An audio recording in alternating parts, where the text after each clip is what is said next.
السلام عليكم أصدقائي. كنتمنى أنه تكونوا كلكم بخير وعلى خير وفي صحة جيدة، ناشطين ماشطين. الحمد لله. أنا كنتواجد في المكان المفضل ديالي اللي هو هذا، في هذا الجبيل هذا الرائع الجميل، ميمكنش على جو شحال رائع. المهم الفلوق ديال اليوم غيكون خفيف ظريف كما العادة بحال كاع الفلوقات اللي كيطلعوا في لاشين. الموضوع ديالو غنهضروا نيت على هذا الجبل هذا، كيفاش ان الانسان خاص يكون عنده واحد بلاصه ولا واحد لاكتيفيتي اللي كيديرها ملي كيكون محتاج انه يتنفس او لا ينفس على راسو، او لا محتاج انه يبدل الجو، ولا ملي كيكون مضغوط. الا ما كانش عندك بحال قلتي واحد الساروت ديال انه تبدل ديك الحاله النفسيه اللي انت فيها، غيجيك صعيب انك تبدلها. فضروري خاص يكون عندك بحال مود باس، واحد الحاجه كديرها ما حتى كتلقى راسك فهمتي كنتي في واحد الحاله نفسيه اللي ماشي هي هذيك، رجعتي بخير. مثلا شي واحد طلع لك قدام، النهار ديالك ما دارش مزيان، ما دارش هو هذاك، شي حاجه وقعات، المهم المزاج ديالك ما مشي حتى تما. فباش تبدلو خاص تكون عندك شي لعيبه بحال هكا.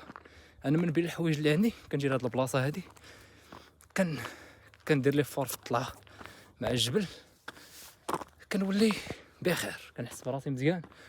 وزيد عليها الحمد لله كاينه الطبيعه كما كتشوفوا، فكنتنفس وكننفس على راسي. وغالبا كنجيب بوحدي، زعما ماشي بالضروره يكون معايا شي حد ولا. وهذه حتى هي حاجه مهمه، ان الانسان يعرف كيفاش يتصرف في كاع المواقف وفي الحياه عموما بوحدو، وما يحتاجش انه يكون معاه شي واحد مثلا صديق او لا. المهم اي واحد كيف ما كان. كاين واحد النوع ديال اولا بزاف ديال الناس كنشوفهم انا نيت بالخصوص دابا كيهضروا معايا على قبل الجزيره، كيقول لك باغي نجري معاك حيت فاش كنجري بوحدي ما كنقدرش، ما كيقدرش انه يجري بوحده. فقيس على ذلك الجزيره، قيسوا على حوايج بحال اي حاجه واحده اخرى في الحياه. ما كيقدر يجري بوحده، وما كيقدر يخرج يجلس في قهوه بوحده مثلا، يسافر بوحده، يدير ايتها لعبه بوحده ويستمتع بها.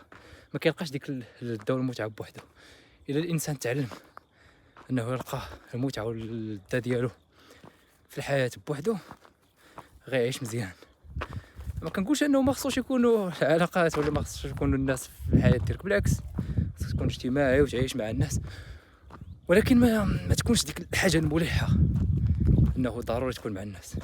باي ذا واي انا راه ما جايش بوحدي، مع اخويا الصغير جبتو باش هو ينفس على راسو. هادشي اللي كاين. المهم هذا فلوق خفيف ظريف، خليكم مع الطبيعه، نختموا بها هذا الفلوق هذا. شوف تبارك الله على الطبيعه في هذه البلاصه، يا سلام، اللهم بارك وزيد في ذلك.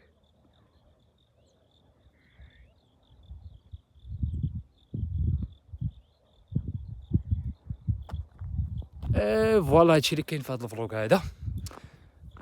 تحياتي ليكم كلكم واحد بواحد، اي واحد شاف هذا الفلوق هذا ووصل لهذا البارت هذا منه، اللي في الغالب قليل اللي كيوصلوا. المهم كنت من الناس اللي وصلوا لهذا البارت هذا من الفلوق. متنساش تخلي ديك اللايك، اشترك في القناه، تخلي واحد التعليق، ونشوفكم في الفلوق الجاي. بيس لكم كاملين، سير الله.